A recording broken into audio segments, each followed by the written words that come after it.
S'il vous plaît, Monsieur le Président, comment est-ce possible qu'en votre titre, en votre statut de président de ce pays, vous preniez une décision, une résolution, et que vos ministres sectoriels et que vos directeurs ne respectent pas cela dans ce pays? Comment est-ce possible? Je parle de la réunion du Conseil des ministres du 5 juin de cette même année. Ce n'est pas le ministre Mouyaya qui est présent qui me dirait le contraire. Vous avez pris une résolution au besoin de fermer les entreprises réfractaires. Mais vos directeurs et votre ministre Eustache n'ont pas respecté cela. Pourquoi?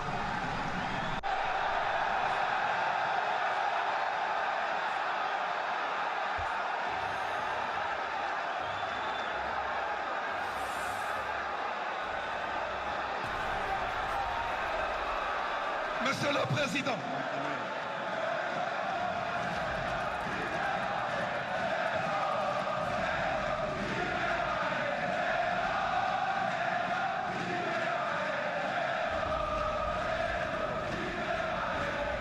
je parle d'une personne qui n'a rien à voir avec la sous-traitance, qui n'a jamais été entrepreneur, qui n'a jamais été dans un forum traitant de la question de la sous-traitance. Je parle de l'actuel directeur de l'ARESP. Monsieur le Président, dans cette salle, il y a des jeunes pétris de talent.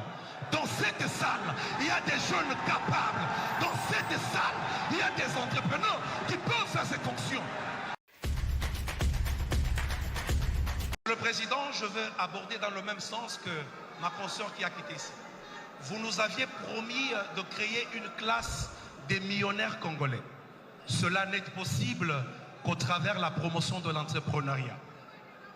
Mais il se fait que de chiffres que nous avons, parce que moi-même je suis entrepreneur et acteur, la sous-traitance aujourd'hui au Congo, c'est une affaire de 7 milliards de dollars l'an. S'il vous plaît, je répète, 7 milliards de dollars l'an. Mais ce n'est pas normal, Monsieur le Président. La sous-traitance congolaise fabrique chaque jour un millionnaire sud-africain, un millionnaire chinois, un millionnaire australien, un millionnaire français. Et j'aimerais que les jeunes disent ici, ce n'est pas normal. Monsieur le Président, pourquoi? Parce que ces Moko, Ziljin, Sikomine, Ivanoé ont décidé de ne pas respecter la 17/001 de février 2017. Ils ne respectent pas nos lois. Ce sont des partenaires, ils viennent dans notre pays, ils prennent le beurre et l'argent du beurre, alors que la jeunesse ici n'a absolument rien, Monsieur le Président. Monsieur le Président, parce que vous en aviez parlé, s'il vous plaît, c'est moi. Parce que vous en aviez parlé, je serais malhonnête de dire que tout le monde ne fait pas mieux. Une mention spéciale pour Kamoa actuellement, qui essaie de se démarquer, d'où même il y a les quelques millionnaires dont vous parlez. S'il vous plaît, Monsieur le Président, comment est-ce possible qu'en votre titre, en votre statut de président de ce pays, vous preniez une décision, une résolution, et que vos ministres sectoriels et que vos directeurs ne respectent pas cela dans ce pays? Comment est-ce possible?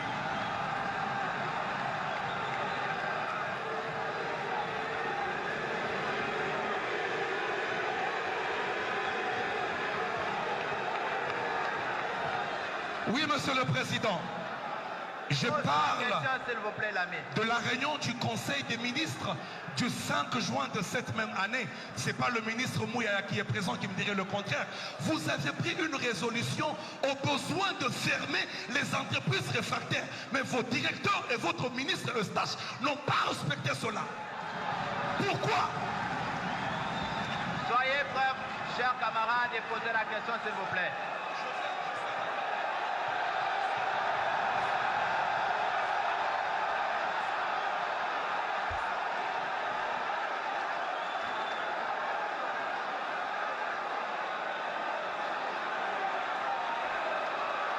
Monsieur le Président,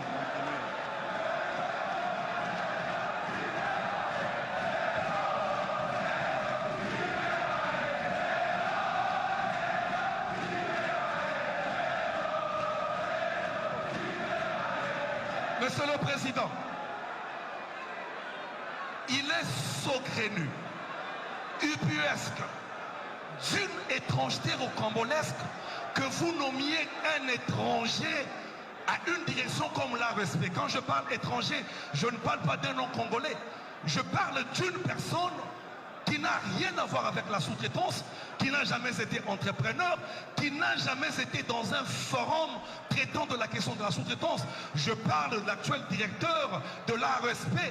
Monsieur le Président, dans cette salle, il y a des jeunes pétris de talent. Dans cette salle, il y a des jeunes capables. Dans cette salle, il y a des entrepreneurs qui peuvent faire cette fonction. Vous ne pouvez pas vouloir une chose et son contraire. Pourquoi? L'ARSP depuis sa genèse a été corrompu. L'ARSP nous complique. On n'arrive pas à avancer. Je vous ai écrit plus de 3 fois, Monsieur le Président. Dans plusieurs mémorandums, je vous ai exposé le problème. Et ma question aujourd'hui, la seule d'ailleurs, je vous la pose en vous regardant avec tout respect droit dans les yeux, Monsieur le Président. Vous nous avez promis il y a bientôt 4 ans de bien vouloir créer une classe de millionnaires congolais. Moi, personnellement, je l'ai cru. Je travaille, je me bats pour le faire. Mais comment cela sera possible aussi longtemps que vos ministres sont corrompus, ceux qui œuvrent autour de cette question? Comment cela est possible, Monsieur le Président? Comment cela est possible? Parce qu'on n'arrive pas à avancer, on n'arrive pas à réussir à cause de vos directeurs. Et là, vous venez de nous amener un stagiaire à la tête de l'ARSP. Merci beaucoup, merci beaucoup. Comment cela sera possible? Et moi, je pense ceci, Monsieur le Président. Merci beaucoup, cher Moi, je camarade. pense ceci. Je finis par là, Monsieur William. Je pense ceci, Monsieur le Président. Personnellement, en ce qui me concerne, je peux me bomber le torse et vous dire clairement, en présence de tous ces témoins, que je peux être capable, moi, de vous fabriquer un millionnaire chaque semaine.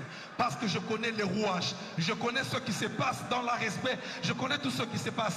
Mais seulement, ne nous amenez plus des stagiaires parce qu'ils se feront corrompre facilement. Des jeunes présents ici, ils peuvent travailler et nous pouvons exceller, nous pouvons Merci réussir. beaucoup, merci, merci.